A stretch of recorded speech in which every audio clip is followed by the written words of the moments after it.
Trinidad and Tobago's fiscal reality living beyond its means. In the 9 years that Mr. Colum Imbert has served as Minister of Finance, the fiscal health of Trinidad and Tobago has seen consistent strain. With the exception of a single surplus year, the country has run a fiscal deficit for 8 out of the 9 budgets presented. The figures speak for themselves. 2016, 7.97 billion deficit. 2017, 13.53 billion deficit. 2018, 5.69 billion deficit. 2019, 4.02 billion deficit. 2020, 16.68 billion deficit. 2021, 12.35 billion deficit. 2022, 1.33 billion surplus, the only one in 9 years. 2023, 3.41 billion deficit. 2024, 5.19 billion deficit. While the 2023 figure is still preliminary and the 2024 number an estimate, the pattern is clear. In only 1 year, 2022, did the country experience a surplus, and that was due to a global anomaly: the sharp rise in energy prices following Russia's invasion of Ukraine.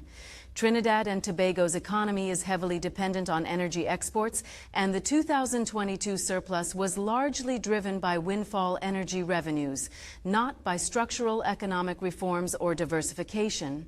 This isolated year of surplus, driven by external forces, cannot mask the broader reality of persistent fiscal imbalances. A cogent argument can be made that a nation consistently spending more than it earns is living beyond its means. The fact that the country has run deficits in 8 of the 9 budgets presented suggests that long-term sustainability is in question.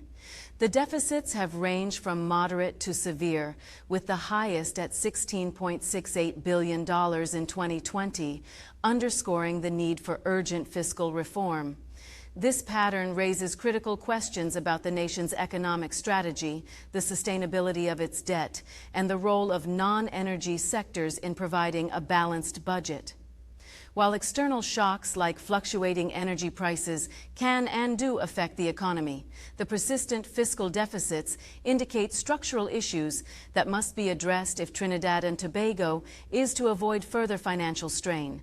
If left unchecked, these deficits will add pressure on the country's debt, increase borrowing costs, and limit the government's ability to invest in key areas such as infrastructure, health, and education.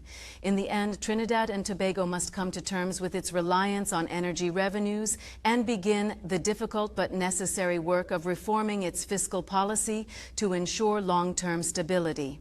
The question now is whether policymakers will have the foresight and political will to address the underlying causes of these deficits, or whether the nation will continue to live beyond its means, relying on unpredictable energy revenues to shore up its finances. For a country that has consistently spent more than it earns, time is running out to chart a more sustainable path forward.